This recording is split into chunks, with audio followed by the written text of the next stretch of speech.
हल्द्वानी के गोलापार क्षेत्र में 55 बीघा जमीन को खुरद करने का मामला सामने आया है।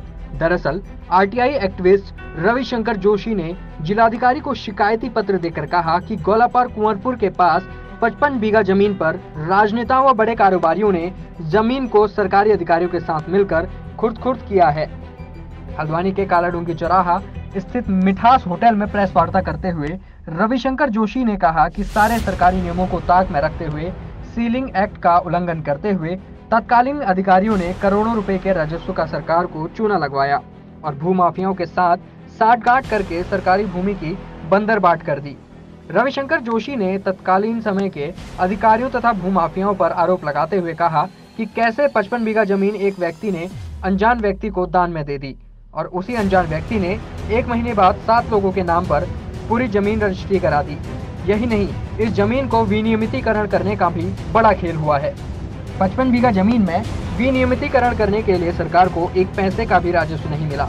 आवेदनकर्ता ने 10 रुपए के स्टाम्प में यह लिखकर दिया है कि उन्होंने शुल्क जमा कर दिया है और तत्कालीन अधिकारियों को यह जांचने की भी जहमत नहीं उठानी पड़ी कि शुल्क जमा हुआ है या नहीं हुआ है और उसी के आधार पर जमीन को विनियमितीकरण करने की कार्यवाही की गई। जिसको नुकसान हुआ, आपके संज्ञान में मामला है, किस तरह की जांच की आदेश दी? इसमें देखिए संज्ञान में आया मैटर तो सही तथ्य को जानने के लिए तो उसमें सीडीओ की अध्यक्षता में हमने कमेटी बनाई है और जिसमें एडीएम और एसडीएम्स वगैरह भी होंगे, क्योंकि इनका कहना था कि ये सीलिंग से रिलेटेड मैटर है और गलत तरीके से लोगों के उसमें नाम में चढ़ाया गया। तो पूरे तथ्यों को जानने के लिए तो ज़रूरी है कि एक से वरिष्ठ अधिकारी से हम जांच कराएं। तो हो भी सकता है कि इसमें सच्चाई भी हो या ना भी हो, तो उसको इग्नोर भी नहीं किया जा सकता। तो इसलिए सीडीओ की अध्यक्षता में एक कमेटी का गठन किया। कमेटी रिपोर्ट अभी टाइम लग जाएगा, हालांकि हमने 10 दिन का टाइम दिया है, लेकिन जो कि रिकॉर्ड्स को चेक करना पड़ेगा।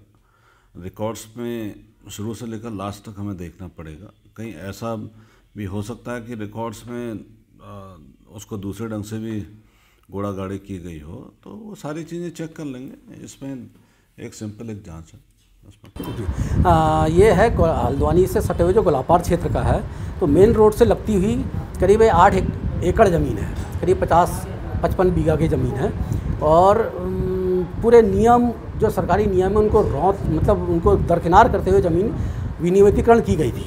जबकि इनके सरकारी जो सीलिंग एक्ट है वो साफ कहता है 12.5 एकड़ से ज़्यादा ज़मीन आपकी अगर टोटल परिवार के पास है तो विनियमितीकरण नहीं हो सकती। लेकिन ये जिसके नाम पर विनियमित की गई थी बलवंत सिंह मेहरा जी के नाम पर, उनके पास उस समय करीब 20 से 25 एकड़ ज़मीन ऑलरेडी थी। उसके बाद भी सरकारी नियमों को दरकिनार करते हुए सरकारी अधिकारियों ने मिलीभगत करते हुए, और सबसे बड़ी बात है जैसे ही विनियमित हुई ज़मीन तो जिसके नाम पर बलवंत सिंह मेहरा जी के नाम पर हुई तो उन्होंने तुरंत ही सारी की सारी ज़मीन एक अनजान शख्स को दान दे दी जिसका नाम था रविकांत फुलारा। और उस अनजान शख्स ने 1 महीने के बाद सारी की सारी ज़मीन 7 जनों को एक ही दिन के अंदर बेच के रख दी।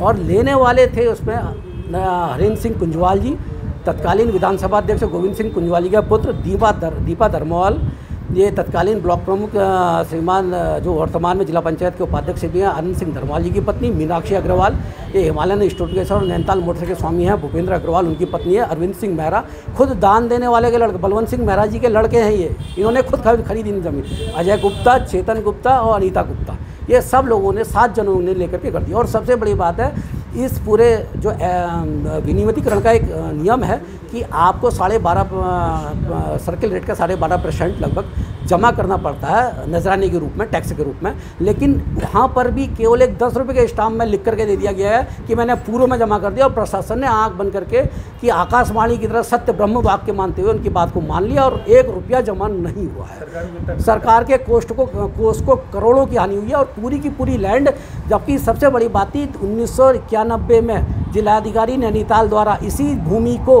बेदखली का आदेश जारी करके सरकार में मर्ज करने का आदेश जारी हुआ है।